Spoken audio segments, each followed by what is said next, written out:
we'll figure this out from there. Excellent. So thank you very much again. So this is, as I was mentioning, this is the first of 2 professional development workshops that we'll be hosting in March. So those of you who are interested, please keep an eye on more posters that the Nexus Centers will be doing. But for today, it is my pleasure to be welcoming you all and to a session on op-ed writing and social media engagement with Dr. Mira Sucharov. Dr. Sucharov is a professor of political science and the University Chair of Teaching Innovation at Carleton University in Ottawa.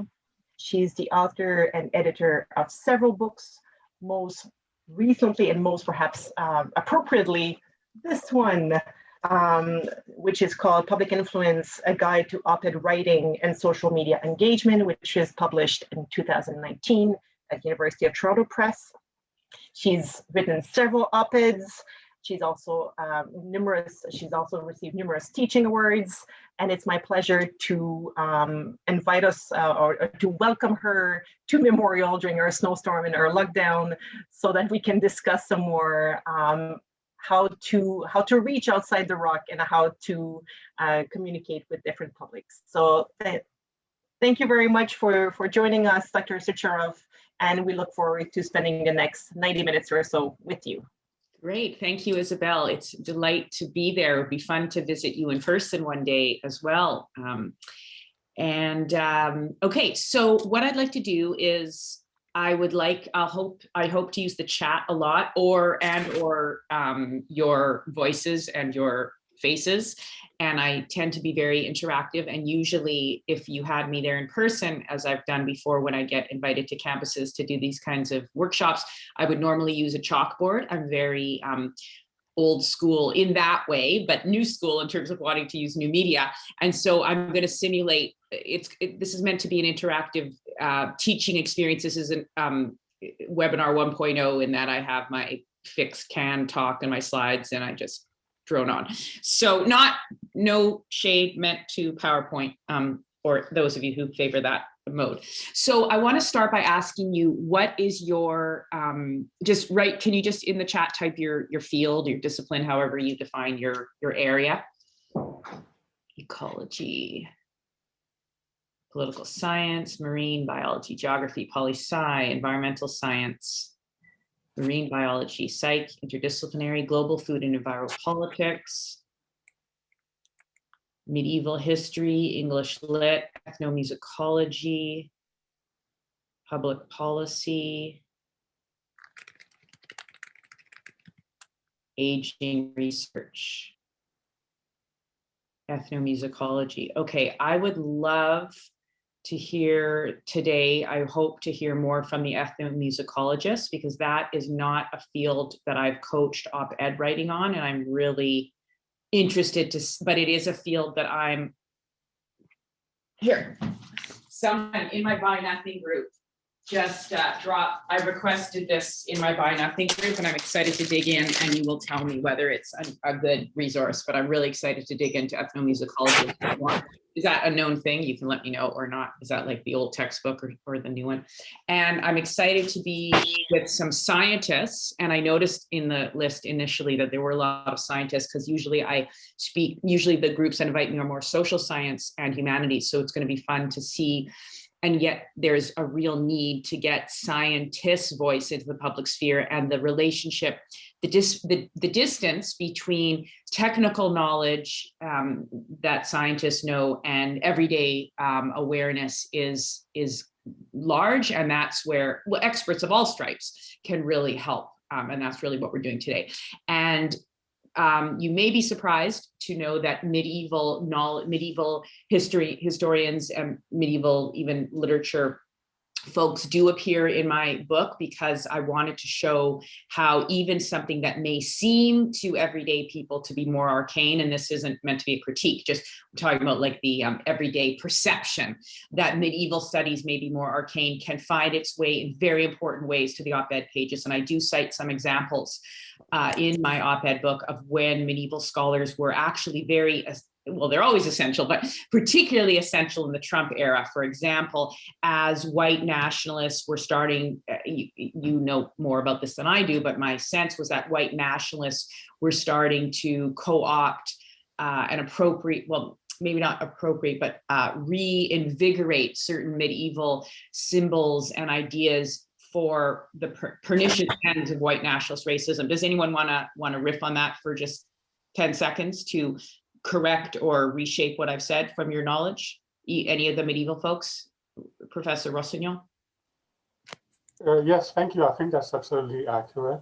So especially the Medieval Academy in the US has been very active in taking a strong voice against these white nationalist movements and the way they've been kind of, I guess, misusing history for their own purposes. Right. Great.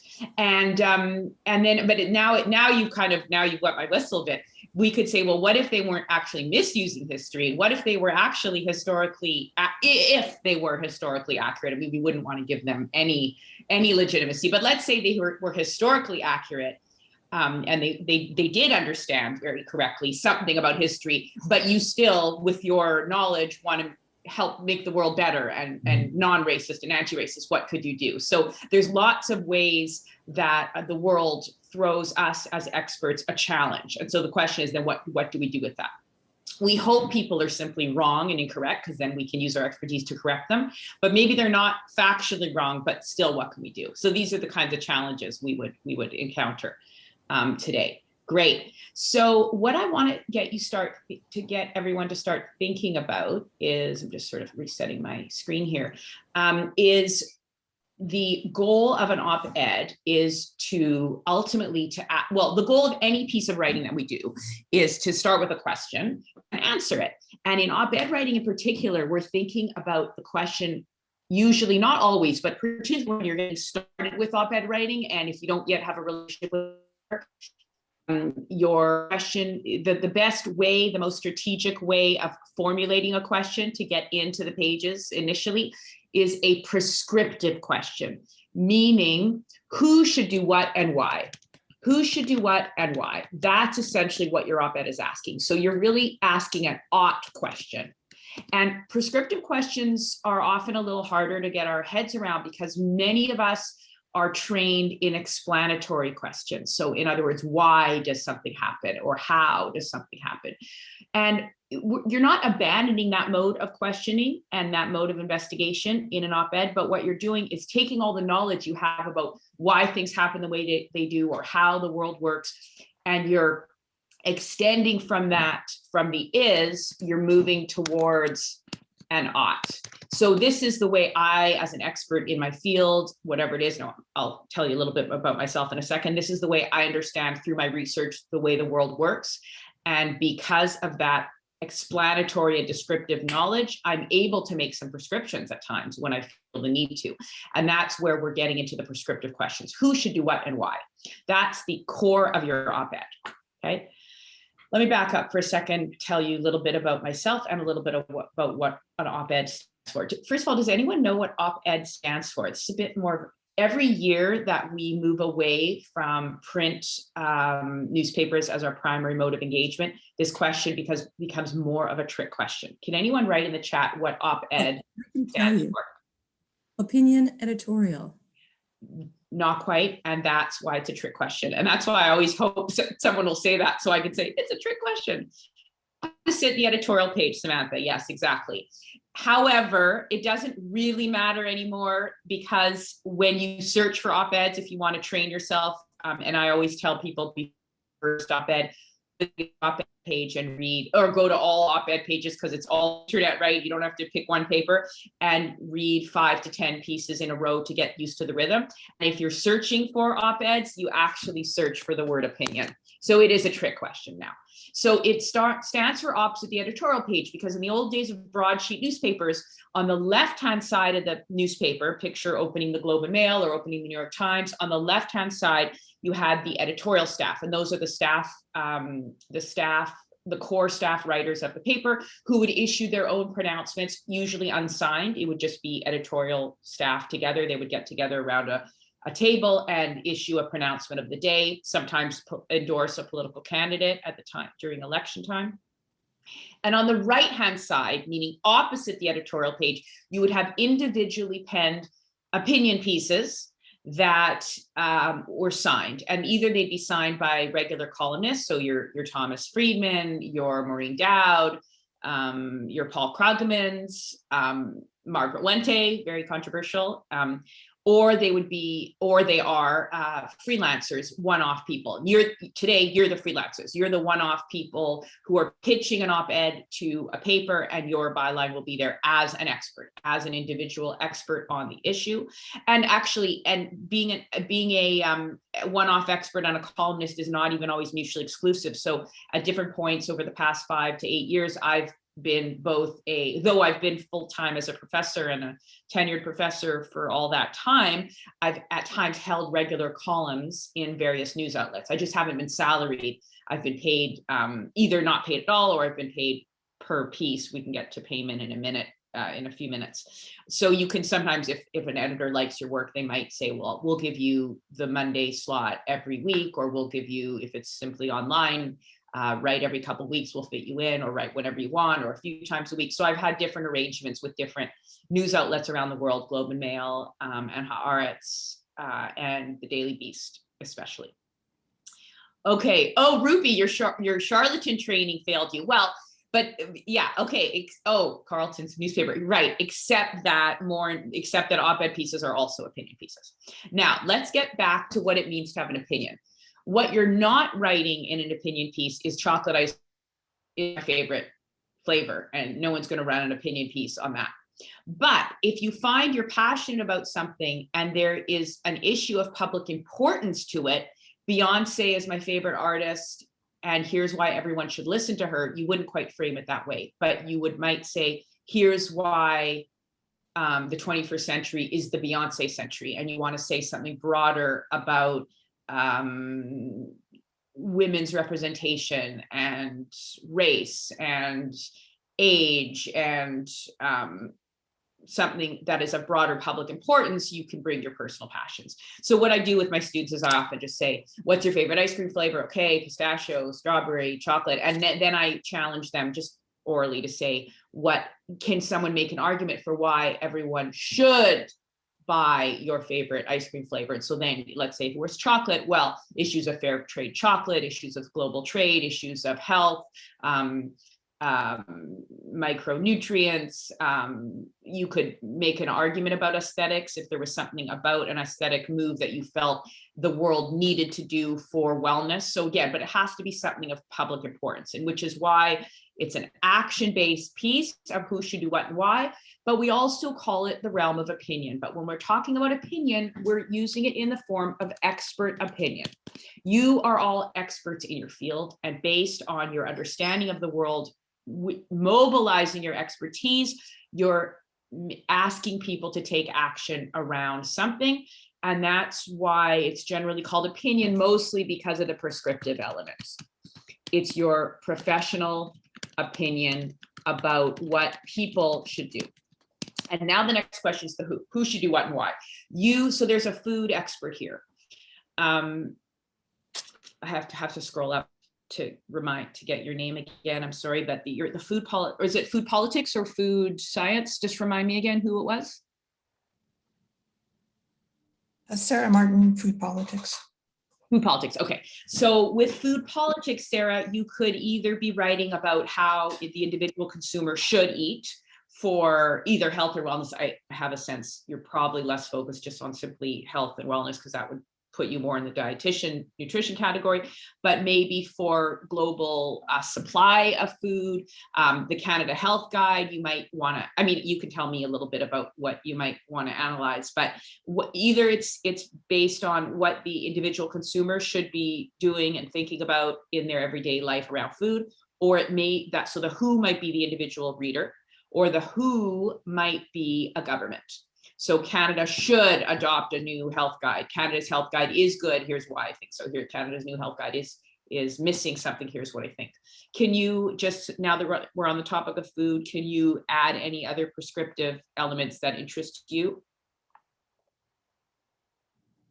Yeah, I'm really interested in supply chains and how they operate and how global corporations really shape supply chains. And I should note that Scott Harding is also here, and he highlights, he works in nutrition.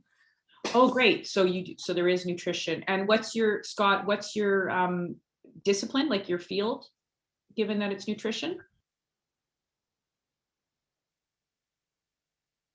Hi, I'm nutritional scientist, so it's human clinical type work or animal models, and I look at obesity and all the surrounding factors that cause us to have chronic diseases when we age. Yeah. So really the science around food. So in that case, you could certainly write what people should do. Okay, so here's one caveat is in the op-ed pages. It's their editors, from what I've seen perusing the op-ed pages for the last decade and more, is that, but actually you tell me, because you read them with your lens and I read them with mine, so maybe I've missed stuff. They're less likely to run pure health pieces. Is that correct? Yes. Okay. So then what you need, what your avenue would be taking your health knowledge of what an individual should or shouldn't do in terms of how they eat. Well, not should or shouldn't do. That's too reductionist. How individuals should approach eating for optimal wellness and health based on the science that you know, and you would want to shift it into more of a, if you can, more of a policy bent. So ultimately, even though you don't have to be an expert in policy, like some people, I think there is even here, people, one or more of you are actually experts in public policy. You don't have to be an expert in the study of public policy to make a policy argument. So all you're doing is you're saying, here's my expertise, whether it's medieval studies or whether it's ecology or whether it's ethnomusicology or whether it's food science and the science of literally what we put in our bodies and how it affects our physiology. What's the word? Physiology? No, how it affects our, yeah, good. And is there some public element? Is there some public debate that you can tap into? So the Canada Food Guide was a great example of where all of you, those we've tapped just now, Sarah, Scott, and yeah, could, and perhaps others could weigh in, because there was a policy issue at stake and the policy makers were issuing something that would affect supply chains. And those of you who study politics and industry, it would affect the relationship between farmers and dairy producers and the government, and perhaps trade. There would be trade implications between Canada and the US, and it all hinged on this one tiny little policy document. So then how do you bring your expertise to weigh in on a policy, or no, not to weigh in on a policy issue today? How do you latch on to policy issues to bring your expertise to bear and say, well, maybe this particular policy issue should be rethought or tweaked? And you may not have thought of yourself as a policy person. So that's your goal right now, is to take your research in the op-ed pages, in the op-ed context, and translate it, hook it onto a policy debate. And it may be a policy debate that's actually happening, like when the Canada Food Guide was recently revamped. And it may be a policy issue that's not happening and you want it to happen. So in your food, so imagine if you were studying smoking in the 50s, and there weren't any labels on cigarettes the way there are today.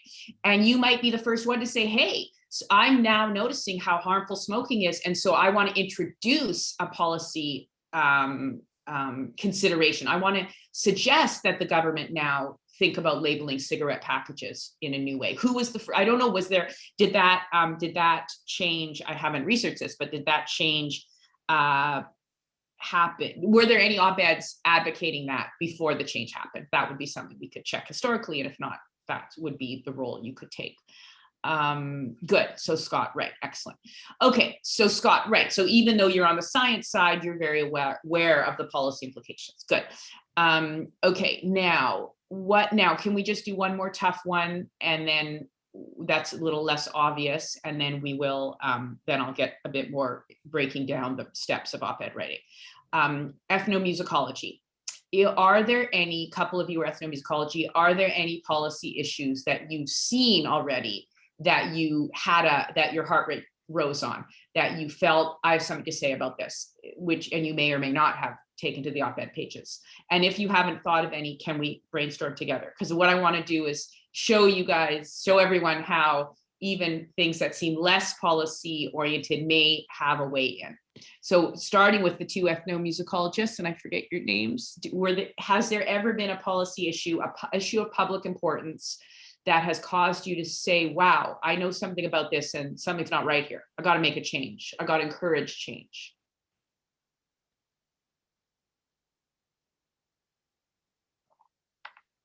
Multiculturalism, excellent. Can you elaborate, Jing, if I'm pronouncing the J right? Yeah, Jing, thank you.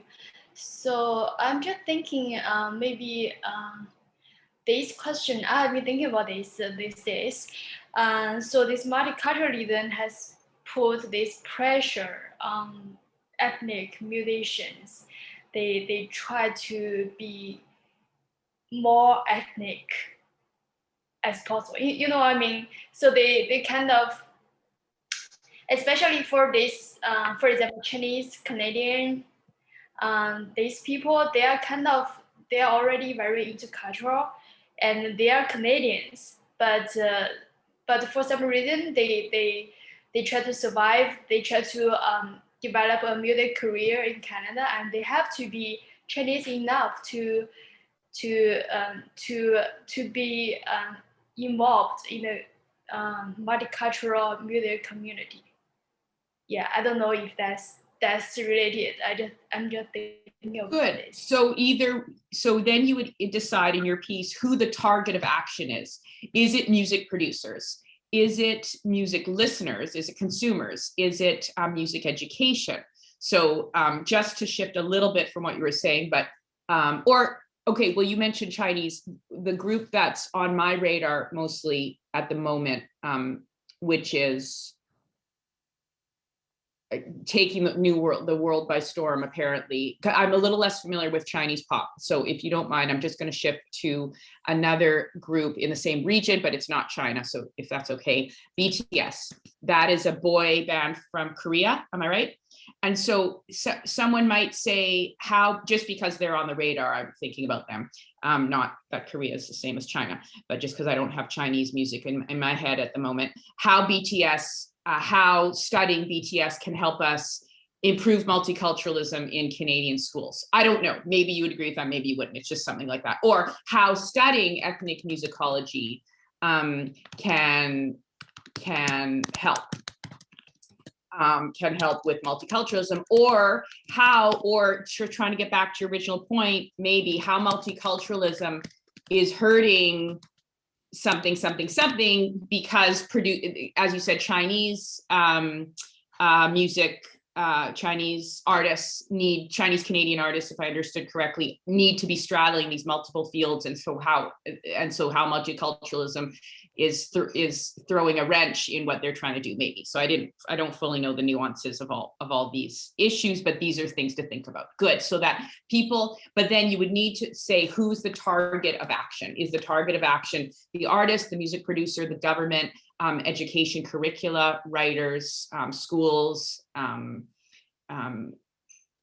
Good. Okay. Now, let me just pause for a second, tell you a bit about my research. I'll show you an op-ed the most recent op-ed that I wrote. It was co-authored, I think it ran last week in the Globe and Mail, just to show you how I structure a piece. And then I'll give you a joint document where you can start brainstorming some ideas of your own, and I'll give you some tips of what needs to go into the op-ed. So my research area is Israel-Palestine, and I got into op-ed writing because I really saw room for my particular voice, which I guess is so I brought in my own subjectivity and my own expertise, and I wrote mostly in the Jewish and Israeli press, as well as the Canadian press. Right, so actually, I brought in, when I was writing for the Globe and Mail, I had a regular spot there for a few months. I would write simply as a Canadian expert of Israel-Palestine. When I wrote in the Jewish press and the Israeli press, I wrote more as both an expert and a Jew. And so that's the other question, is you can bring in your own subjectivity, that's okay. Subjectivity, I don't view subjectivity as undermining objectivity. I view it as enhancing objectivity, because a personal experience, and what we call here is the jargon of the day, lived experience, is helps enrich our data set for all intents and purposes. So I don't view it as undermining objectivity, but everyone will decide how much of their own subjectivity they want to bring to bear. And that's a personal choice and a style, really, an academic, a scholarly style, ultimately. Okay, so I write a lot about Israeli-Palestinian dynamics, and because I'm Jewish, what I've tended to do when I'm prescriptive, I tend to tell the Jewish community what to do, or the Israeli government what to do.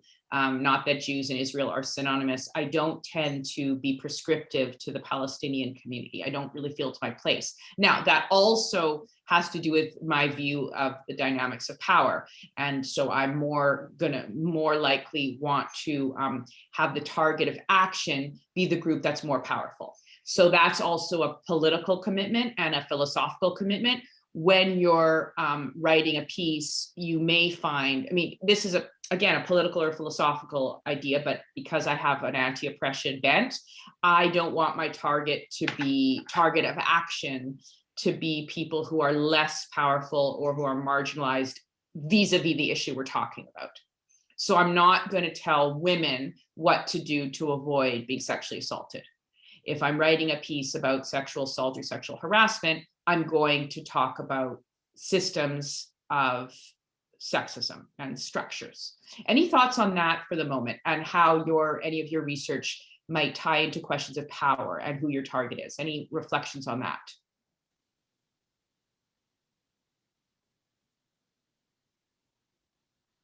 Let's look at an op-ed that went wrong on the question of sexual assault and why it went wrong.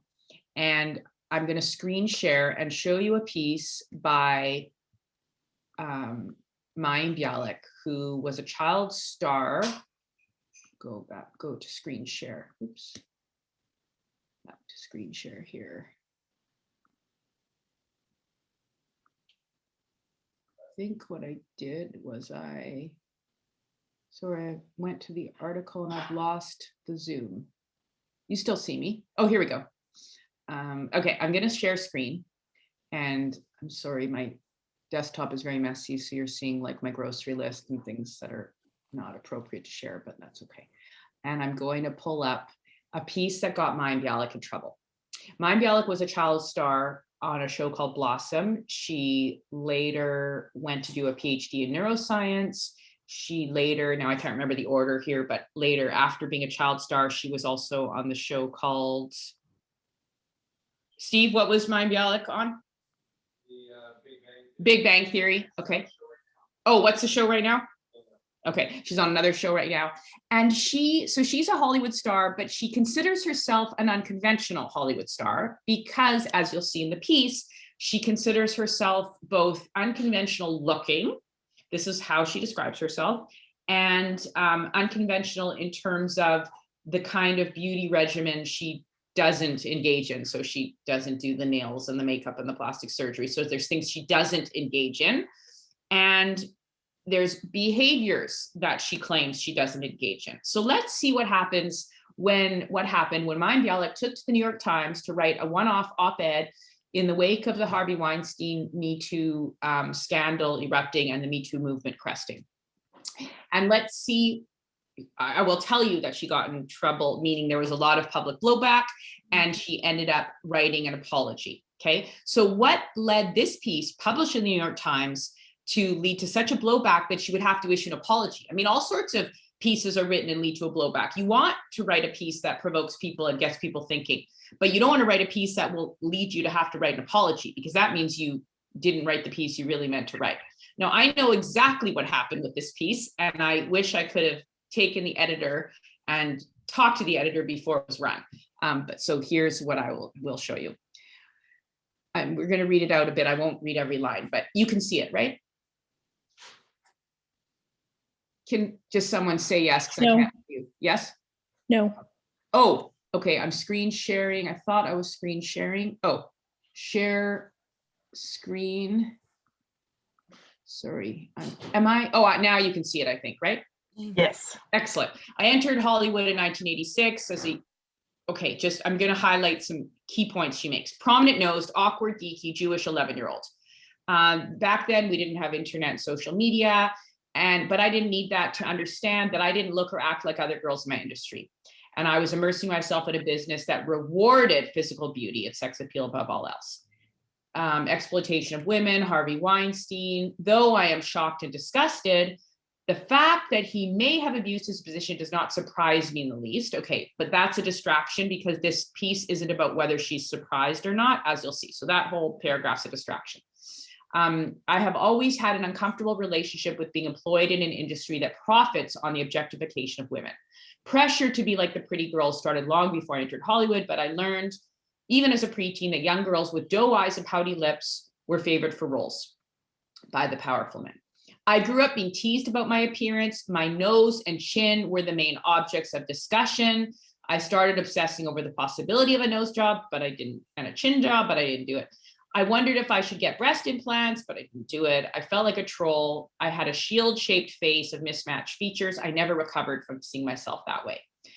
I always, so that paragraph's talking about literally her physical face structure, but it's not talking about any actions she took or didn't take. Well, she didn't take any action about it. So she's talking about her physical face structure. Now she's talking about conservative choices, she calls them. My mom didn't let me wear makeup and get manicures. Okay, so she talks about her unconventional face. Now she says she didn't get makeup or get manicures. I didn't put up with anyone calling me baby or demanding hugs. Then I left the business. I went to do a doctorate in neuroscience, but I returned to Hollywood because I had no health insurance and I missed performing. So there could be a whole op-ed written about academic precarity, and someone should and are writing op-eds about that. Unfortunately, they appear more in places like the Chronicle of Higher Education than in the mainstream media, but certainly that's something a message we got to get out there and fix this broken system, but that's a different piece. As a non-traditional looking woman, I came back to an industry that had me playing for the frumpy friend. Okay, so she's talking about the types of roles she got. We're still not here. We still don't know what she's trying to say. She's taking a long time to get to her point about sexual assault, mind you. I've also experienced the upside of not being a perfect 10. Proud feminist, I don't diet, I don't get plastic surgery, I don't hire a personal trainer. I have no personal experience with men asking me to meetings in their hotel rooms. Those of us in Hollywood who don't represent an impossible standard of beauty have the luxury of being overlooked. I still make choices every day that I think of self-protecting. I've decided that my sexual self is best reserved for private situations with those I'm most intimate with. I dress modestly. I don't act flirtatiously. These choices might feel oppressive to many young feminists. Women should be able to wear whatever they want. They should be able to flirt whatever they want. In a perfect world, women should be free to act however they want, but our world isn't perfect. And now I can almost guarantee you that her editor probably said, sounds like you're victim blaming here. Do you want to maybe clarify? And so she quickly wrote a line and says, no, nothing excuses men for assaulting, but we can't be naive. I believe we can change our culture, but it won't be something that happens overnight. One major bright spot, we're seeing more women taking prominent roles. In the meantime, I plan to continue to work hard to encourage young women to cultivate the parts of themselves that may not garner money and fame. If, like me, you're not a perfect 10, there are people out there who will find you stunning. The best part is you don't have to go to a hotel room or a casting couch to find them. Okay, so what happened in this piece? I'll give you my take in a minute, but what do you think happened? What went wrong that led her to issue an apology? Oh, I'm going to stop screen sharing so I can see you again. What do you think went wrong that led her to feel she had to issue an apology? I'll lead you down the garden path. What is the question that she seems to be, because when you think about op-eds in terms of question and answer, what is the question that she seems to be asking at first? Or why did the op-ed editor at the New York Times agree to run the piece? What's the news peg? What's the headline? What is her question? What is the question she seems to be asking at first? And then I'm going to argue she ends up answering a different question, and that's where she gets into trouble. So what's the question she seems to be asking? What's the problem with Hollywood? How do you protect yourself in Hollywood as a female? See, already there's two different questions. It's not clear which one she's asking.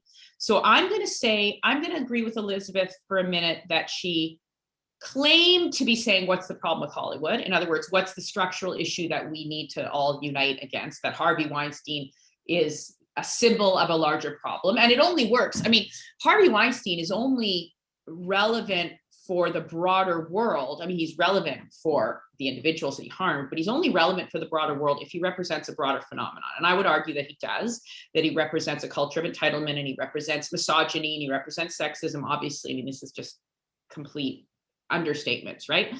If he was just one person who did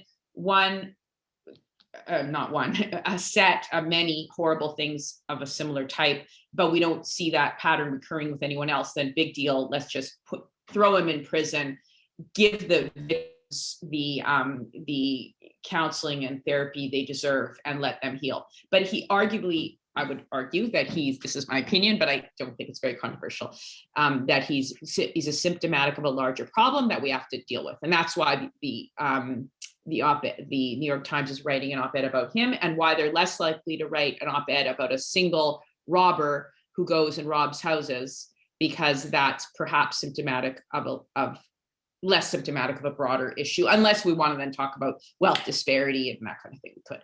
So what's the problem with Hollywood? But then her answer is, what can you do to protect yourself? And even then, so she shifts questions, but even then her answer doesn't even make sense, because she's talking about having an unconventional face, and that was partly what protected her.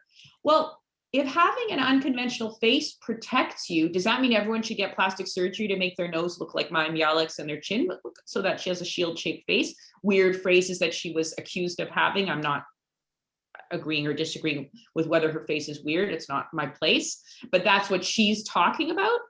So the question she answered, Scott says, was how Hollywood treats women who are not pretty, but that's not what she set out to do, right? So she sets out to ask one question. She ends up answering a different question. That's problem number one. And I would say problem number two is that even her answer doesn't make sense, because unless she's saying everyone should go get surgery to make your face look like mine, weird face, that's sort of what she's saying, geeky, that's what she's saying, then you'll be protected. So everyone should go make yourselves look unconventional so you'll be protected. But that's not really what she's saying, because that's ridiculous, and she knows that. And then she just goes on to talk about her behavior. So everyone should make sure they don't get manicures and they'll be protected.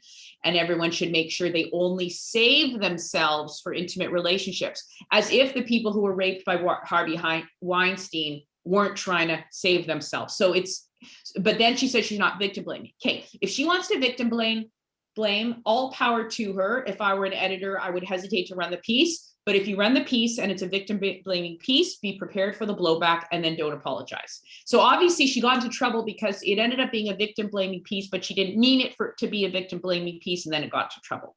Okay. Now, so it's a structural issue, but she highlighted her individual choices. And so then if she wants to say it's not a structural issue and this only happens to people who dress and flirt, fine, I'm cringing, but then bring the data. So when I wrote about this, I actually wrote a few pages about this piece in the op-ed book that Isabel showed you at the beginning. And I went and did the research myself. I mean, it took me 30 seconds. Thank you, Isabel. It took me 30 seconds to research in the data whether sexual assault is positively correlated with rates of skimpy dressing. And not surprisingly, the answer is no. So she doesn't even have the research to back up her claim. So it's a very messy piece from a social science perspective, from a science perspective, from a victim blaming perspective. Everything that is possibly wrong with the piece is wrong. Okay. When I say wrong, I mean not well executed, such that she had to issue an apology. Any other thoughts on her piece before we move on? And any disagreements with me, please feel free to push back on my interpretations or analysis.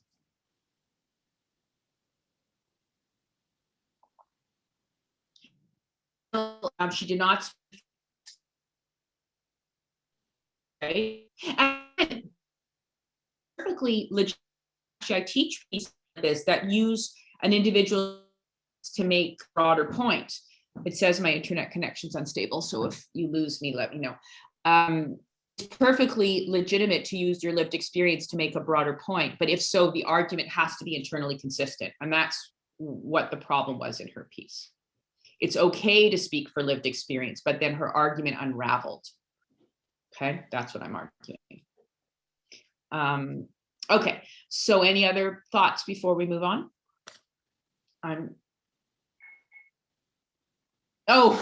Ruby, it might have been, oh, right. She might have brought, oh, that would be really, really cool to say, I'm a Hollywood actor and I've studied neuroscience, and here's what Hollywood can learn from neuroscience. That would have been super, super cool. Now, I don't know what area of neuroscience she researched and whether her research could connect to this issue, but it would have been really cool had she done that.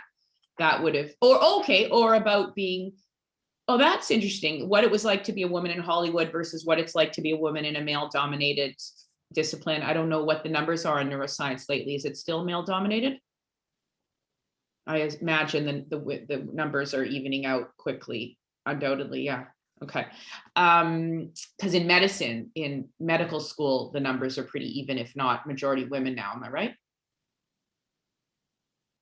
Again, these are things, so here you go. Right now, I'm constructing an op-ed in my head about women in sciences, women in social sciences, women in areas of expertise. I'm constructing an op-ed, and there were some basic little facts I didn't have at my fingertips. I asked you, obviously I would go ask Google, right? So it's okay to start drafting an op-ed in your mind and not know everything, find the facts as you need them, that's okay. You don't feel your piece doesn't have to be 100% set in your mind before you sit down and write. You're researching a piece to an extent as you're writing it, and that's okay, even though you're drawing on your base of research and knowledge. So let's go, I'm going to screen share again to go to what you need to do in an op-ed, and then I'll show you an op-ed I wrote last week. So I'm going to go to, you know what I'll do? I'm going to put this document now. I'm going to share this document with you that I drew up, and I'm going to put it in the chat, and it is a Google Doc, and you can go to the document now. So paste the document into your browser if you'd like. I invite you to do that, and then you can see the document, right? You can see me. Can someone just confirm that you can see my face and hear me and see the Google Doc that I created? I can see your face, I can hear you, but I can't access the Google Doc. It says you need permission. Oh, okay, right. Sorry, that was one little thing I forgot. Thanks for reminding me. I just need to check the, change the settings. Viewer, editor. I just sent you a request for permission. Yeah, should be fine now. I reset the settings, so now confirm that it's working. Oh yeah, I see you all there. I love Google Suite with all the little animal icons. So, okay, so I just gave you some space in the lower half just to find some space. Like pretend think about this as a piece of white butcher paper that I've taped up on the wall in the room that we're all in together. And you're just gonna find some space and start typing if you wish. Okay, so you found your little spot. Now, scroll back up, and these are what you need to do in an op-ed. What is your question? What is your answer? In other words, who should do what and why? And the who is who's the actor who needs to act. Who are you? Are you saying that the government should do something differently? Are you saying that people should do something differently? Are you saying that men should do something differently? Israelis should do something differently? Palestinians should do something differently? Who is your target actor? Who is your likely audience? And they aren't always the same thing. So, for example, if you're saying that the government should increase its defense spending, or the government shouldn't increase its defense spending, don't forget you're allowed to write an op-ed arguing for the status quo as well. But that's only interesting if there's potentially a debate around it. So one of the pieces I analyzed and reprinted with permission in my book is a piece by Thomas Juneau, who was one of my doctoral students. I was on his committee. He was a wonderful student, and now he's a wonderful professor. I'm dating myself, showing you my age, and he's now at University of Ottawa. And he wrote a piece saying Canada should keep defense spending the same. Now, you don't, it's harder to write a piece arguing for the status quo, but the reason he got in there into the op-ed pages in the Globe and Mail was because Canada had declared, the Canadian government had declared that they were considering redoing their defense budget for the coming year or coming cycle. And so that was his news peg. So his news peg was Canada's announcement that they were rethinking the defense budget. And now, so even though he was saying that it was the government who needs to act, or in this case, keep defense spending the same, the likely audience isn't only or even mostly the government. The audience is everyday readers of the Globe and Mail. But of course, when you're talking about what a government should do, even though you're not writing a letter to your MP, the idea, of course, is there's a trickle up effect that the people who are reading the daily paper are voters, and voters pressure the government, and voters therefore help shape government action. So it's not mutually exclusive. It's not that the government's not reading the op-ed pages, but it's a holistic dynamic that voters are the ones reading it, voters pressure the government. So what's the news peg? Why now? Why should you write your piece now? Now, let's say you've been dying to write a piece about, can someone give me an idea that I can't see you all, and I can't see the chat anymore. So you'll have to speak up orally. Can someone, actually, I'll go back to the chat. Does someone want to write in the chat an issue that is part of their research? You don't even know whether there's a news peg yet. It's just something that you research, and there's a prescriptive angle. You think someone should do something different than they're doing, or the same. In any area of the world. I've been leaving the poli-sci folks out of it, so maybe I'll bring the poli-sci folks back in, because I've been looking for the challenge of non-political issues to show you that there's political aspects. But what about the poli-sci folks? And it may not be a current issue of the minute or of the public policy folks. What are some political issues? When I say political, it could be at any level: domestic, international, local politics, provincial politics. Could be an issue happening abroad. It may have something to do with Canada, it may not. Okay, we'll keep thinking. But whatever your issue is, whatever your research is, you always want to be on the lookout for a potential news peg.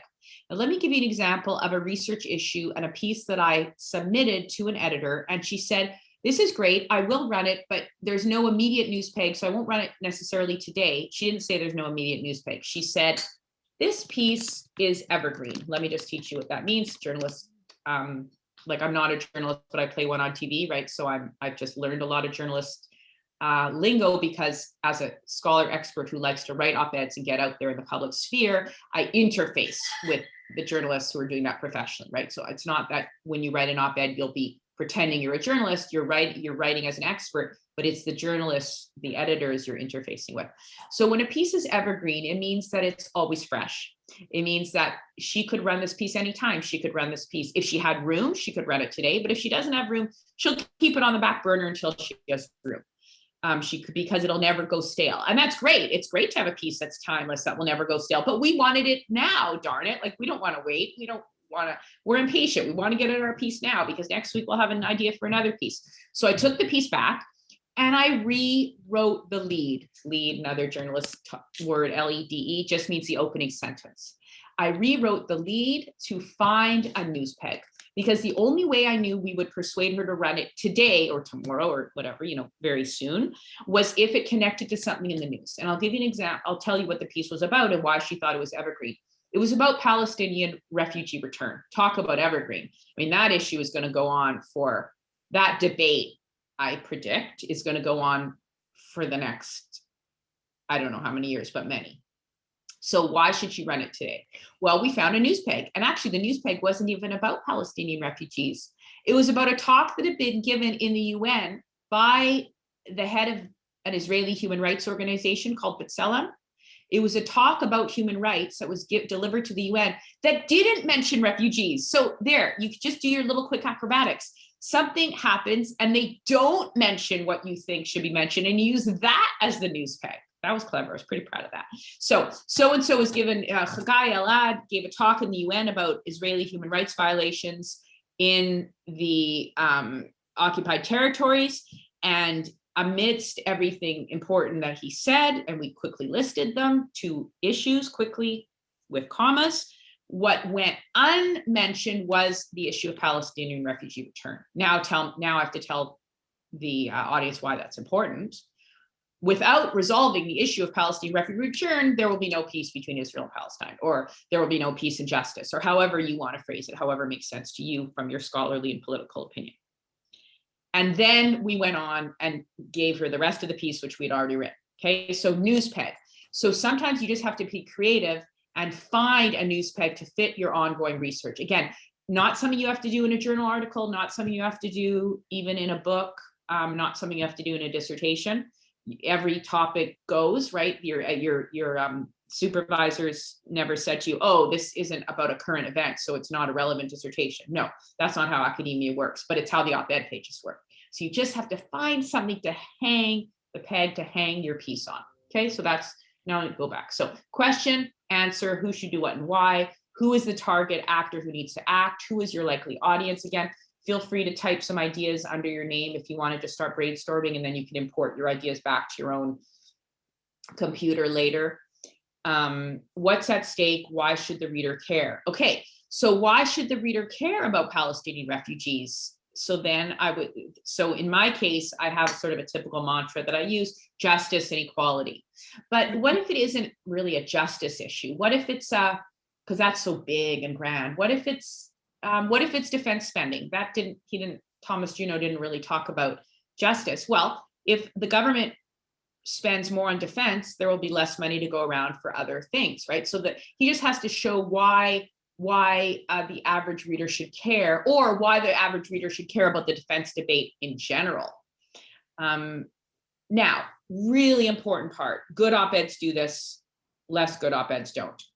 What do your critics say? Either what have they said, because sometimes you'll be writing an op-ed that's directly in conversation with an existing piece. So let's say you read an op-ed and it's your field of expertise. You say, damn, I totally disagree with this. So you have your critic right there.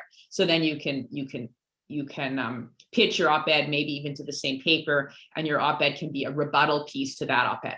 But what if you're just starting from scratch? If you're starting from scratch, you have to either think about what others have said out there already, or you have to anticipate what they would say to you. And if you can't anticipate a good, strong counter argument, then it might mean your piece is not that interesting to begin with, because everyone already agrees. So you might have to change your piece. But okay, so you write a piece, you think about the counter argument, you have to articulate those counter arguments clearly, and you have to do it in, oh, am I still screen sharing? Oops. Oh, I don't need to screen share because you have the document in front of you. So if you want to look at what I'm talking about, or you can just listen to me, that's okay. What do your critics say? But don't make it a straw man argument. In other words, don't say those who argue for defense more, let's say you're saying there should be no more defense spending. I mean, don't increase the level of defense spending. That's the piece. Your critic, don't say, well, those who want to increase defense spending, they're just warmongers. Don't say that. Like, that's not going to persuade anyone. So don't make them into silly arguments. Make them into strong arguments, because if you make your critics into strong arguments, I mean, it hurts to have to write what your critics would say. But if you do it and you give them really nice, strong arguments, then when you go to rebut them in the next paragraph, you're going to sound so persuasive. So the stronger you can articulate your counter argument, and then rebut them, in other words, where do their arguments fall short? Rebut them, the more persuasive you'll be. That is the formula for a persuasive op-ed. Because you're not writing for people who already agree with you. Oh, I'll get to that in a second. Sometimes you actually are.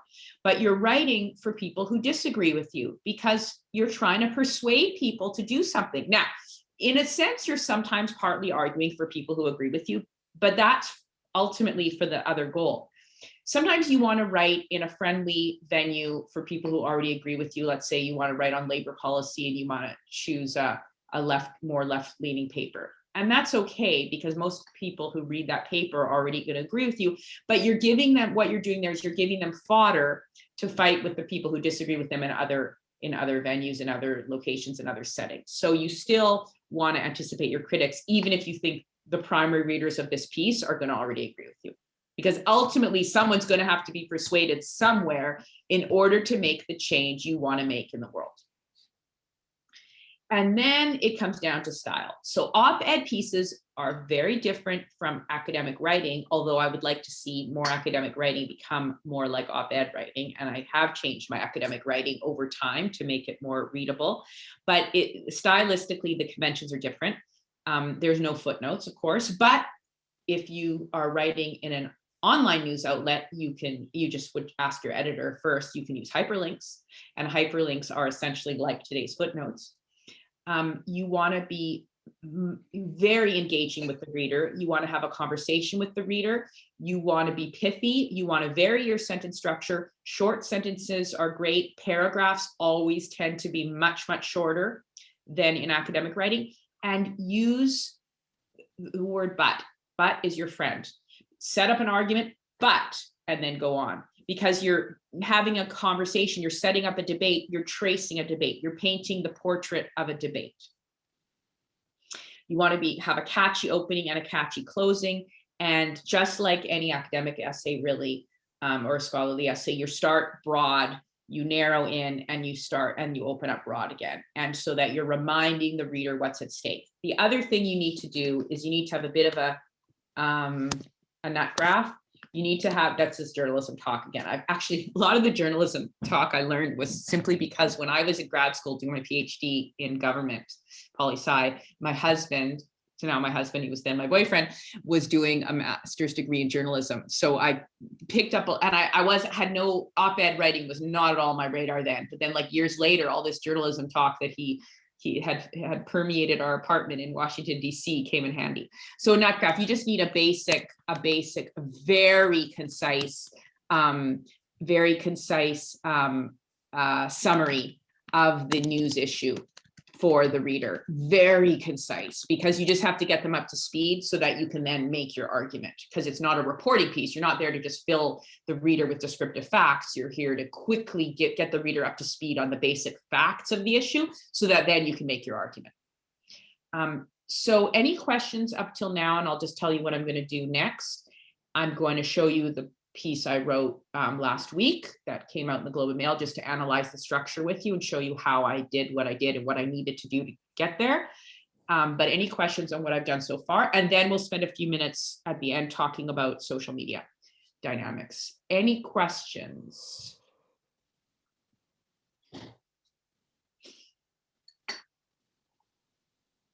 And just to remind you, all of this is in my book that Isabel has, and U of T Press. I think it's been very good about its pricing. It might even still be 30% off. It's not an expensive book. They're trying to get people to read it widely and use it so we can get more scholars out there.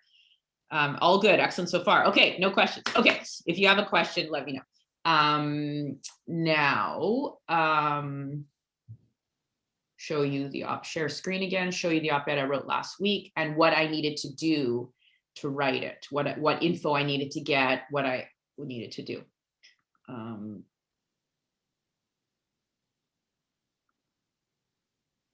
Oh, it was here. I think I'm going to have to bring it up again. Okay, so last week, Hassan Diab was the last month or so. The case of Hassan Diab has been in the news again. I had it up and it seems to have gone. Let me just try one more thing. And I think I'm going to ask you to, can I give Isabel host? Can you pull it up? See, Isabel, can you just Google Globe and Mail, Sukharov, Diab?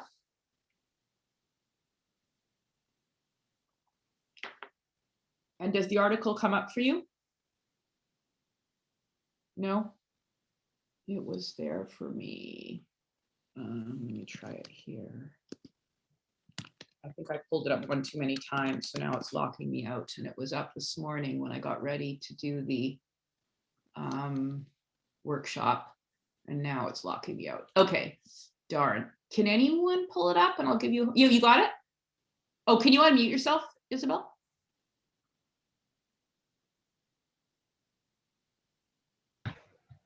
You got it? Yes, I have Okay, it. so I'm going to stop screen sharing and I will give you hosting privileges. No. Oh, I think that Heather just posted it in the chat function. Great. Okay, so can but the problem is I need someone to screen share it for us. Okay. Can someone screen share it? But I need to give you hosting privileges. I can do it. Great. So Elizabeth, I give you hosting privileges? Yep. Elizabeth, and then more. Make host. Perfect. Okay. So you're the host now. Thanks. Okay. Then I can share my.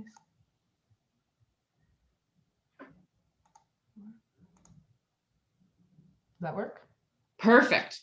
So if you could just scroll down a bit to like the first, that's great. Oh, a little up just so I can start reading it. Okay, perfect. Okay, so Hassan Diab is a University of Ottawa professor, might be contract instructor. I'm not sure what his status is exactly. He was extradited years ago to France, and he was held for years in solitary with no formal charges. He was brought home back to Canada in 2018. Now he's threatened to be extradited again because now there's formal charges against him. Basically, so the background is that there was a terrorist attack in 1980 against a synagogue in Paris, and people were killed. See, I can't remember exactly how many, but that's okay, because you don't always have to remember the facts until you sit down to write. So, I would Google that. I think it was 4 people killed, but we'll check that again. And he was, France has been accusing him of being the suspect, but there's lots of evidence to show that he's not, that he couldn't have done the crime. Plus, but the bigger issue was that he was held in solitary, and so there was a due process problem back in 2018. And when he came home, Justin Trudeau said no one should have to go through this ever again. And here he is now being charged again. And we people like informed observers expect that there will be another extradition request. So now people can weigh in the op-ed pages. Like now there's an opening to say that for me, who believes that Hassan Diab, that due process is not being served, that he shouldn't be extradited again. In other words, tell Trudeau to tell France to go take a hike. But this isn't just me believing that he's innocent, because I am not a judge or jury. But I do have to have enough of a sense that the evidence isn't strong against him to want to write the piece, because if I really felt he was guilty, then I probably wouldn't want to write the piece. But the piece isn't about innocence or guilt, because that's not my role as a scholar here. My role is as a political scientist and a concerned member, in this case, of the Jewish community, who wants to make sure that just because Jews are, me too, are rightly sensitive and concerned, as everyone should be, about anti-Semitism, as we should be about all hatreds, it doesn't mean that just because they have one man that he's necessarily the person. And we have to make sure that due process is always being followed. Okay, so I'm writing as a Canadian citizen, as a political scientist, and as a member of the community, Jewish community, because I partnered, as you'll see, with someone who used to head the Canadian Jewish Congress. And we actually wrote a piece in 2018 demanding his release, or maybe it was 2017. But anyway, a few months after we published our piece in the Toronto Star, he was brought home. So now we want to write again and say, we already wrote a piece, but we have more to say. Okay, so here, first line, quick, like look how long it took me to tell you all about the case. I don't have that long in an op-ed. I got to be concise. So I want to make sure. But the reason I took a long time to tell you about the case is so that you can see how long it takes for the average human mind to get all the details, but we got to be very, very, very concise when write it into an op-ed because we only have 750 words and most of it has to be spent on our argument. So let's see how we were able to render it so concisely. The freedom of one Canadian citizen is again being threatened, and with it, the integrity of Canadian democracy. Okay, so big opening to show what's at stake, to give a little bit of the news ped. And why do we care? We don't just care because Hassan Diab's a nice guy, and I met him at the garage sale in my neighborhood a few years ago when he was riding his bike, and I'd written a piece and he seems nice and he has a nice smile. That's not why we should care. We have to show Canadians that something big is at stake, and I'm more saying Canadian democracy, you know, big word. With and now quick update of a quick summary of the issue. With formal charges having been laid, Trudeau's ability to stand up in the face of injustice and in the face of a bullying ally is being put to the test. And again, using the word again twice, because then it shows that this issue is continuing from a previous era. So now quick background again, after a harrowing 3 years in a French prison, no formal charges. He again, now giving a little background about him, Ottawa professor, spouse, and father of 2 young children, seemed to be resuming a normal life, but now France has brought formal charges against him for the crime they have long accused him of, quickly telling about the crime, what happened. And here we expect France to issue another request. Okay. Before his release, we penned an op-ed admitting that a decade earlier, we'd been passive and complicit, encouraging public opinion to turn against him. Here's what we argued in that op-ed. But we knew justice was not being served. Here's what we did in that op-ed. Usually you won't be writing. Oh, can you scroll down, Elizabeth? And then there's an important quote that we bring in that Trudeau at the time said, this should not happen again, because we're going to use Trudeau's words later on to demand that he uphold that. Now, here's what we're calling for. You want to make clear at the beginning of the piece what your argument is, but I think that was quite clear that we were concerned about the possible extradition again, but in case it wasn't totally clear, we're making it very clear right here. We call on Mr. Trudeau to stay true to his words and refuse. Some might, now anticipating our critics, okay? Some might argue that a criminal trial is the best place for Diab to finally prove his innocence. Others might okay, and here we really went to our critics. We went through the Siegel report. The Siegel report wasn't kind to Diab, like the Siegel report didn't help him. So we went through the Siegel report of 2019, which exonerated Canada for the 2014 request. Those people might suggest that Trudeau should grant France's request for extradition. But here's the thing, and here's now we're going to respond to our critics. Democracies must refuse a request if there are serious concerns about the likelihood of a fair trial. Enough evidence in the ordeal, particularly evidence that came to light after 2014, tells us that he may not receive a fair trial. So we're showing that our op-ed is based on the issue of due process, and we know we're not international lawyers. So we don't have to be experts in international law, but as long as we're adjacent to that, like I'm a political scientist, so I'm allowed to claim quasi-expertise in broad matters of law and politics, but all I needed to do was ask some experts or research extradition law if I wanted to, but it was quicker to ask experts on a very, very basic legal aspect. Can you turn an extradition request? Experts assured me you can. Again, I don't like to just rely on other people telling me things. I like to read it for sure. But if it's basic law like that, you could rely on an expert you trust.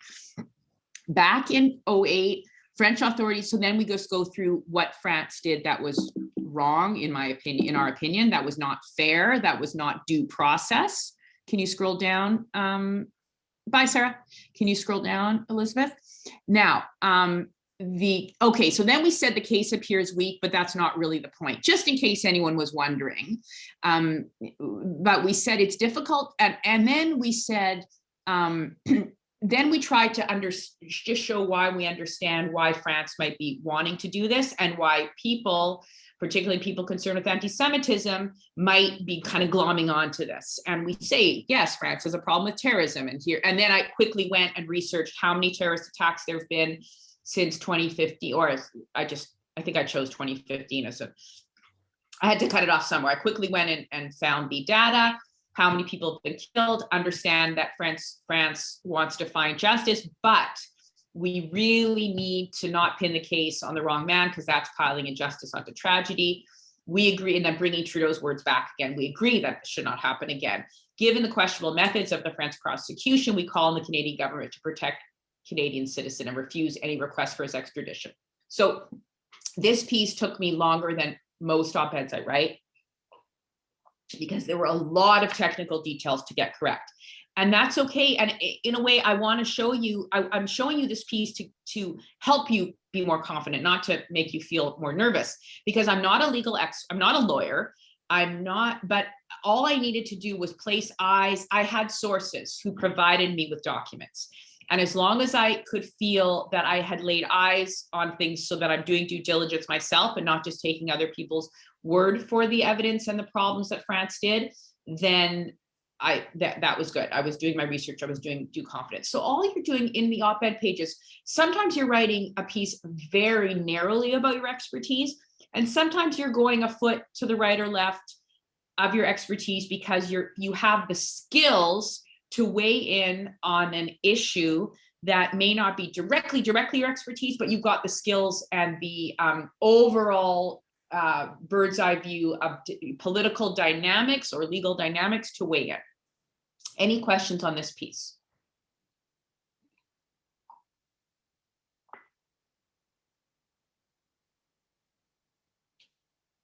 And okay, so again, anticipating your critics, rebutting your critics, using the word but a lot, bringing the reader up to speed in ways that are very gentle and easy for the reader. Back in 2008, like using little words like that, like back in, because then it tells the reader, signals the reader, oh, we're going to go back in time to catch up on something. Okay, now we're back. You're being very gentle with the reader. Use your teaching skills rather than your academic writing skills. I'm very annoyed by academic writing in the last decade of my life. So that's why I write in a very different way now. Even when I write academic books, my style is quite different. So, but we all know how to teach and we all know how to explain, and that's the voice you should be using in your op-ed writing. Any questions on that? And then I'll spend the last few minutes just giving you a few thoughts on some social media dynamics that I have been finding very important to think about. I have a question about why you wanted to write this piece. I guess that, so if this is not, so what we've been, I think what mostly I think about is, what do I know already that I can communicate to others? And here you seem to be saying, I have an external reason to write this, and I will figure out how my expertise can apply to that.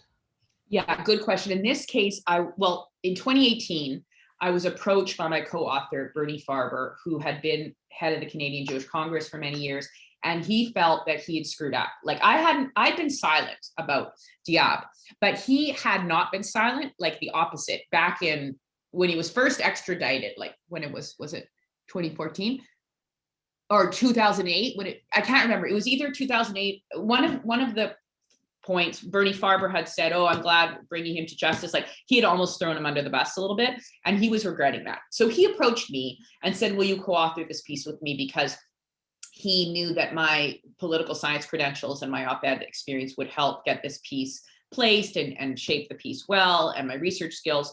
And because I was a prominent Jewish columnist at the time and writer at the time, I could have spoken out and I didn't. And because I'm a professor at Carleton, one of the two, like his wife teaches at Carleton, he teaches at Ottawa U, so it's my city. Why didn't I speak out? So I guess I felt a little bit like, yeah, I should speak out now. I didn't before.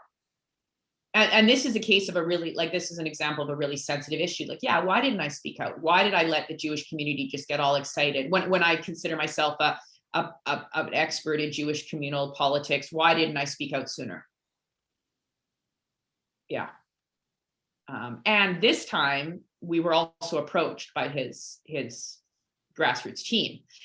So I won't do it just because someone asked you to, but if I feel there's a strong case that due process is like, so I remember I consulted with a lawyer friend of mine at the first time, and he said, oh, I wouldn't touch this with a 10-foot pole. Like, I don't let Canada do what they're doing. But I was like, no, I don't think so. I'm going to dig in here. I'm going to see what's really going on. And I feel I can have a voice that affects things.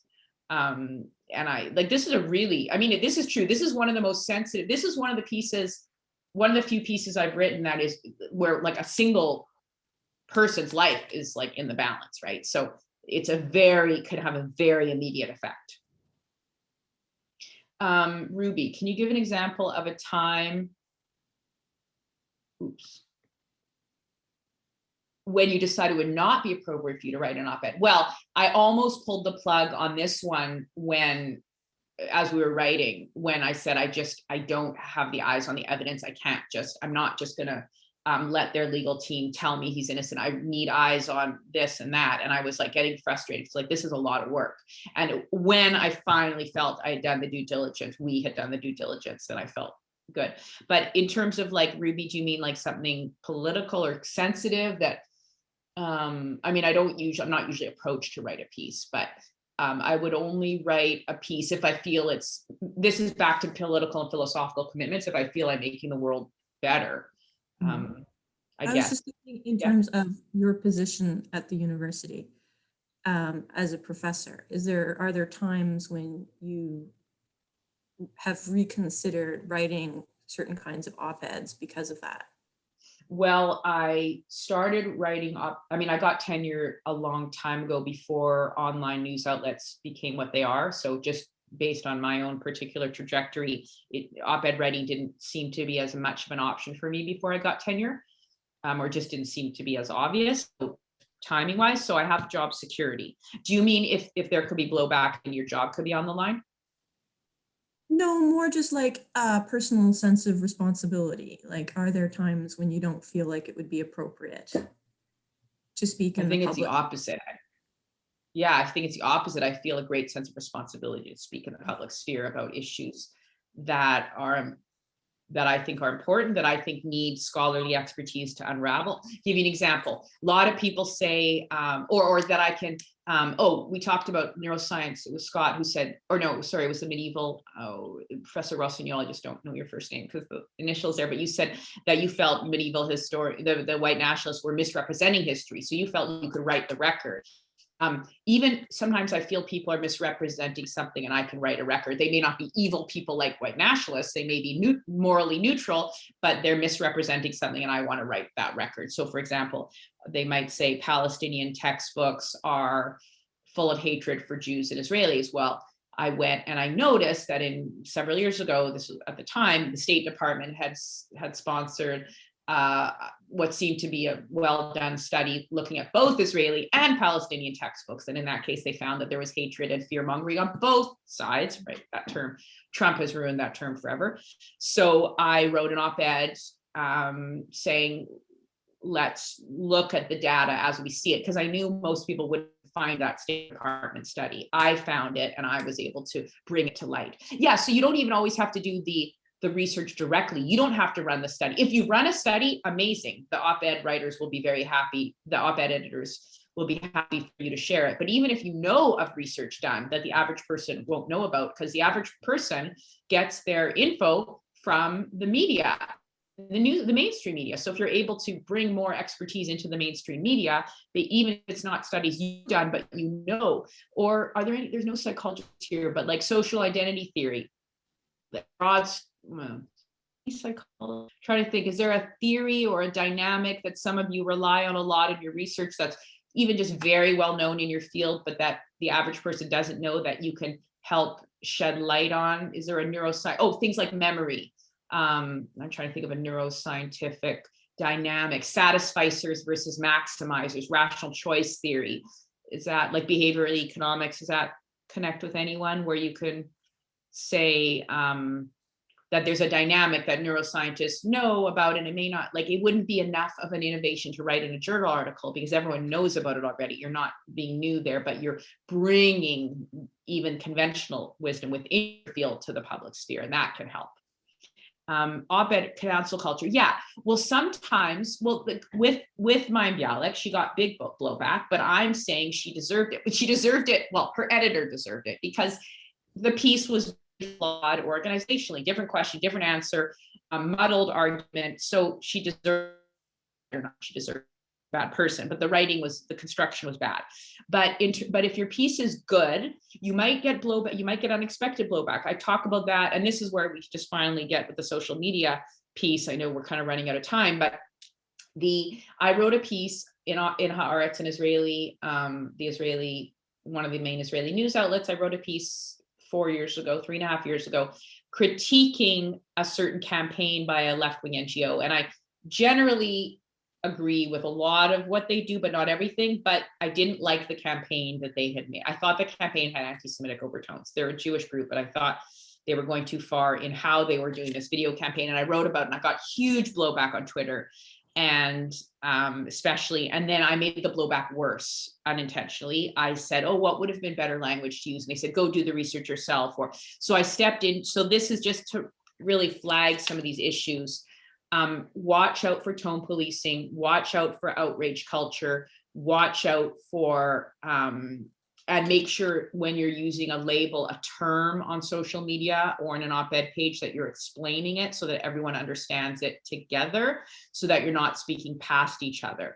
A term that's like intersectionality, what does even that mean? Racism, a lot of people use racism in different ways. Some people use racism to mean a person who's actively harboring and consciously harboring bigoted beliefs. Other people, now more in the anti-racist, anti-oppression movements, use racist to mean pretty much anything that's not anti-racist, or pretty much anything that could have a harmful impact, no matter the intent of the speaker. So make sure you're using terms in a way that make sure you're explaining terms where people could misunderstand them, and find common values. So why are your speakers blowing up at you? What did you trigger in them? And if you're triggering the white nationalists or the racists, F them, right? You don't care about them. Well, you got to care maybe about your safety. But if you're triggering people who you thought you had common ground on, wait a second, did they misunderstand me? Is there a way I can reframe this argument? I mean, I can talk about some other pieces I went wrong where a person ended up sounding racist in his op-ed, but he didn't mean to, but we don't have enough time for all that right now. Yeah, any other questions? And also, cancel culture is its own term that's very loaded. So some people use cancel culture to refer to anything that gets blowback. Like, was Mayim Bialik canceled? I don't think she was canceled, but she got a lot of blowback. And so sometimes, what do we even mean by cancel culture? Do you mean that you're going to lose your job? Do you mean that people aren't going to invite you to speak? Well, that's a debate, right? Even in the universities, should we give platforms? Does everyone deserve a platform in a university? Does everyone deserve a platform on Twitter? Does everyone deserve, what does it even mean? So I guess the question is, what are the range of consequences that accrue to jumping into the public sphere, whether through a tweet or through an op-ed? And the range of consequences are maybe a neutral question, a dueling op-ed. Like, I've had people write an op-ed to disagree with something I've said. That's okay. That's good, actually. But one time someone wrote an op-ed and misrepresented what I'd said and even misquoted what I'd said. That was upsetting. So I called the editor and they changed it. That was upsetting. But if someone doesn't misrepresent what I've said, but just has a different take on an issue or disagrees, that's great. If I wrote an op-ed and then a university rescinded an invitation to host me, that's happened before. A university's rescinded an invitation because they got pressure from right-wing donors.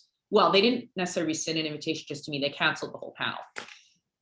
And they said it was because of COVID. So who knows, right? Who really knows? And I'll fight that.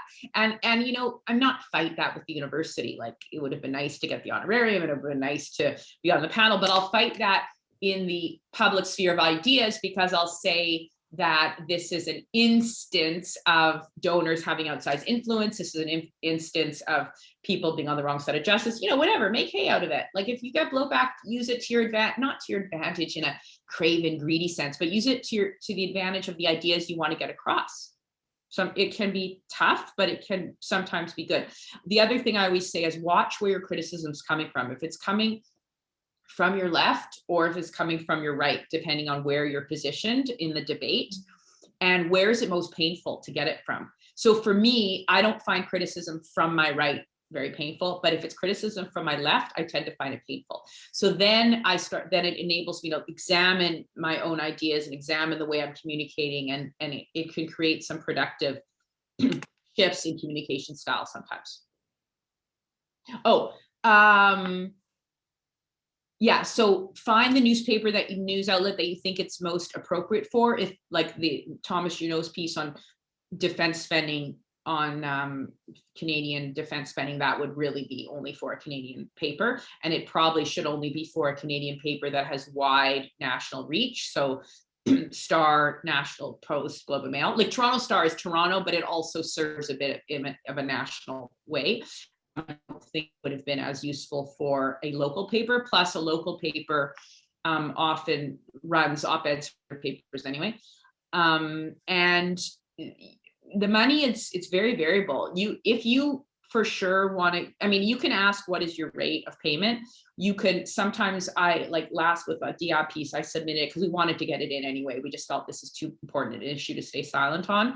So we wanted to get it in. And then afterwards we said, oh, should we invoice you? After it ran, we didn't talk about payment. Should we invoice you? And she said, oh yeah, sure. And here's the payment. The payment was what we expected. Payment, I've been paid anywhere from, well, 0 up to 300 Canadian, 250 US. Sometimes I've been paid 50. If it's like a blog, an ongoing blog at the Daily Beast, it was like 50, sometimes 150, often 250, but sometimes nothing. So it depends if you want to, it's up to you to ask for money, and please do ask for money. But if you really want to get your voice in there, sometimes you'll just agree to write for nothing. How do you select which publications? Yeah, the scope. So if I'm writing the Globe and Mail, I'm aware that it's a Canadian conversation, and so I'm going to be pitching it for a Canadian audience and Canadian concerns. I might sometimes write a piece about Canada for an American publication, and that's okay, but then I need to just give a little bit more context about some of the dynamic. Now, I'm aware that we've reached noon. I am very happy to stay a little bit more, but I do want to let people leave if they have to go somewhere.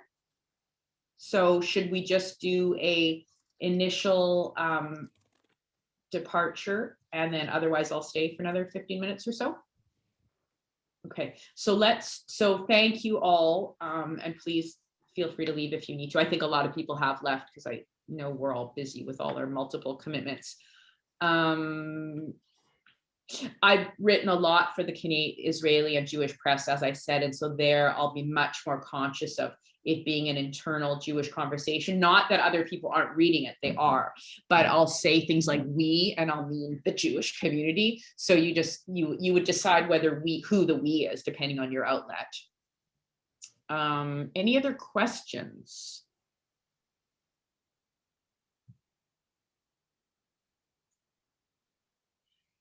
The other thing I like to think about is the relationship between being a scholar and being an activist. And because I'm a political scientist, and because my area of specialty is Israel-Palestine,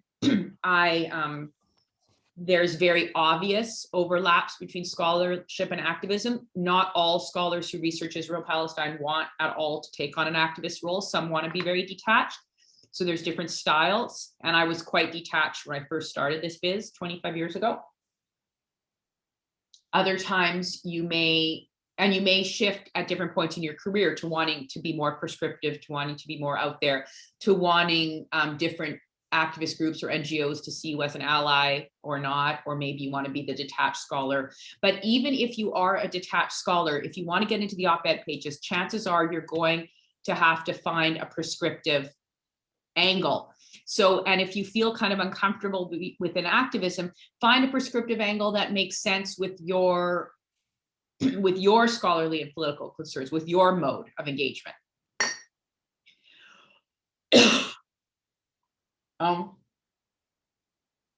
I think because of what we went through with Harper, and I'm not trying to be partisan here, I'm trying to be objective because I understand from my scientist scholar friends at Harper. Just have to grab some water.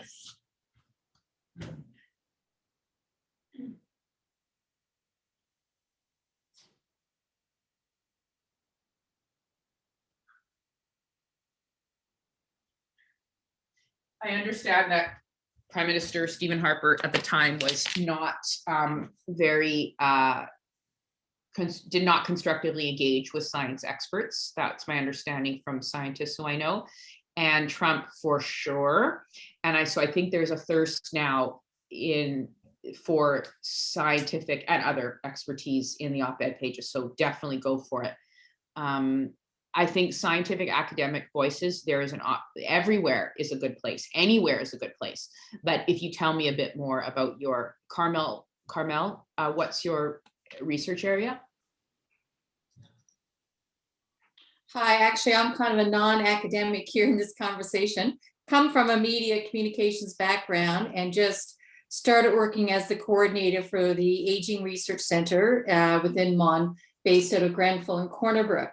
And, you know, part of our mandate is trying to get knowledge mobilization and translation out there, specific for an older population. And in the Newfoundland Labrador landscape, when it comes to media, is just, you know, there's very few options if in terms of local newspapers or even anything online to get those voices out there. So I guess I'm just trying to get some idea of how researchers and academics can, you know, be part of the public debate and the public engagement sphere when the options are so few.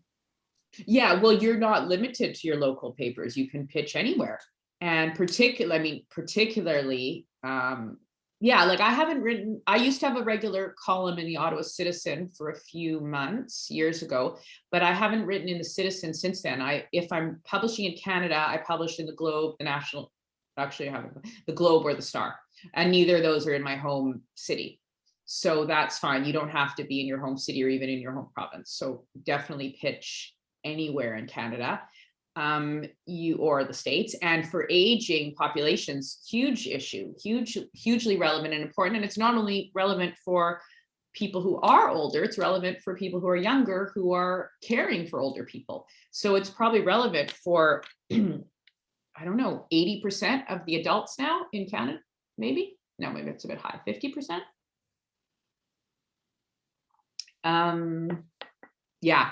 So definitely. And so then in that case, it would be a matter of finding a news peg, because issues like that are evergreen, right? They're always relevant. They're always important. So did something happen, or is there something that people are talking about that can be mobilized, that can be deployed to create a news peg? A clickbait evergreen piece.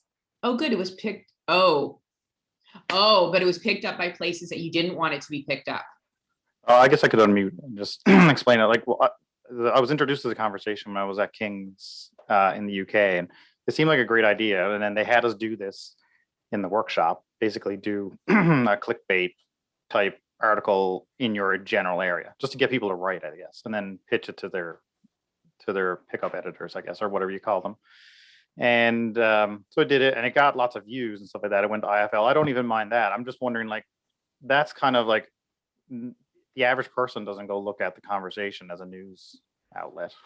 You know what I mean? So if I did want to spend time and put effort into a politically or policy motivated op-ed, like, how would you recommend this type of approach to get it published and maybe picked up? Or do you think targeting, like you said, like, you know, Globe and Mail, the Star, the Post, these kinds of things I would be prefer better? Going direct than using a mediated place like the conversation. But once you're in the conversation, once you're anywhere on the web, you can share it on social media, and hopefully it'll get shared that way, because a URL is a URL, and it has, you know, enough respect and legitimacy that you can share it and be proud of it. Like when you said people won't go directly to the conversation to read it, most people don't go directly anywhere to read anything anymore, right? Because they find that's true. Their feeds are curated. So how do you feel then about the paywalls then? Like, we just hit one in this webinar. Like, because that's another thing. Like, you put it somewhere and then you've only got, you know, a segment of people reading it, right? I'm more of an open access person than a paywall person. Yeah, I know. I mean, it's just sort of comes with the territory. Different publications will change their paywall structure at different times, and some things, I guess, maybe they'll leave in the paywall, outside of the paywall, hard to know. You just try to do what you can. I mean, they've they've made a calculation that more people, like, they think people will read it even with their paywall, because otherwise they wouldn't have the paywall. So hopefully, I mean, through subscription, so hopefully it would even out, or you'll get more subscribers reading it than non-subscribers, and that might affect. What was the clickbait piece you wrote? It was just it was a foods you think are unhealthy but are not. it was low hanging fruit for a 2-hour webinar to do it. Yeah, right. And so that won't get published in a mainstream publication because there isn't enough of a policy issue. But if there was some debate about labeling or about, like, I mean, if it's about GMOs or pesticides, and you're giving a different take on those, that could make it in, right? Yeah, and the only reason I just asked it because I just flicked over to the Conversation Canada, and I noticed somebody in the Google Doc put in about the palm oil being fed to cows and how it's affecting the taste of butter. And so that's on the conversation now, and it'd be interesting to see how that trickles through. It was written by somebody at University of Guelph, and I might just track it just to see where it gets picked up, just to see. Yeah, because that is, like, in my world, that is actually important. Like, palm is a dirty word right now, depending on where your palm comes from, your palm oil supply, and affecting how butter tastes is a big thing, especially like the big dairy provinces. So it's a thing in my world, but it's not a thing in everybody's world. I saw that a headline about that come through my homepage on my phone the other night, and I don't think it was from the conversation. So there's multiple people covering it. Yeah, I think it was maybe from HuffPost or something. Yeah. Any other questions? I mean, do we want to talk more about social media? Race, anti-oppression, tone policing. I mean, these are things I follow quite closely and that I've learned sometimes the hard way. Do we want to close? Do you have more questions? Social media.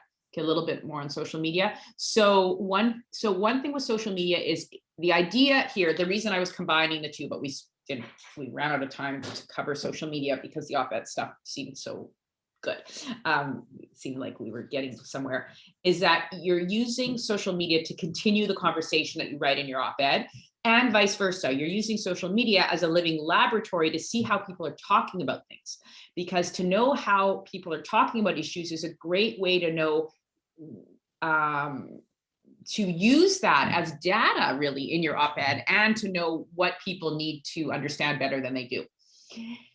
And so in social media, if you find yourself debating a point with someone, some people say, oh, it's not worth it. Then my private message, it's not worth it. You're never going to convince them. Of course, you're not just there to convince that person. Many other people are watching and learning from the dialogue that you have going with any given person or any multiple people in a given thread. So just remember that you're doing it for the greater good of educating other people. Secondly, you want to try to find common values. And so if you are debating someone, let's say on climate change, and they're focused on the economic impact of carbon emission measures, and you really care about the climate, about the planet, and you feel, well, they don't care about the planet, they only care about money. And so where are we going to go from here? You can articulate common values together. You could say, well, we both care about the future, and you want your grandchildren to be able to afford to live. And I realize you're worried about the economy. I'm also worried about the future. How can we, and then you can bring to bear ultimately you're able to respond to people concerned about the economics of something with economic data to show that climate action can also be economically feasible. That would be the ideal. But sometimes it may feel offensive. Like if you want to talk about racial injustice and how to make a more just society let's say on racial issues, and someone's only concerned with the economics, you might not want to go there. You might say, no, I'm not going to do that with you. So it depends how far you want to go. Not that how far you want to go to not meet halfway, but to incorporate your interlocutor's concerns into the issue to make the strongest case. Take home points, wrap it up in 5 minutes. Okay, just so Isabel's suggesting we wrap up, because I probably have some more webinars to tune into as well myself later this afternoon. Okay, so Take-home points, prescriptive. So everything on the Google Sheet is like the main points that you want to think about when you are crafting your op-ed.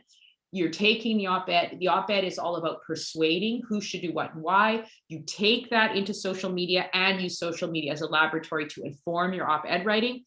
Watch out for the blowback, but listen to the blowback if you get it, and maybe you weren't clear and maybe you didn't deliver your points the way you did, and don't worry. I mean, you can use apology if you need to, you can use revision, you can learn from those moments.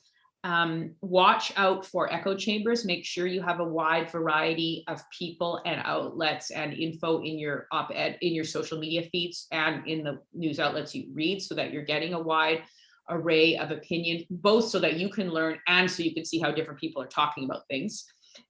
Think about how your scholarly expertise can inform public debates. Even if you don't think that you research in a policy angle, there are ways that all of your research connects with some policy issue, whether it's food labeling or curriculum design or governmental funding or how people vote or who they should vote for, or how people should talk to each other, even issues of microaggressions, like how people should behave interpersonally.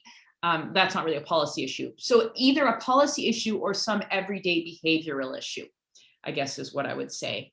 And hope that was useful. I learned a lot from all of you, and I enjoy looking forward to hearing more from you. And shoot me, if you have any questions, feel free to shoot me a note. And more info is in my book, written very accessibly, as I try to do, called Public Influence, a guide to op-ed writing and social media engagement.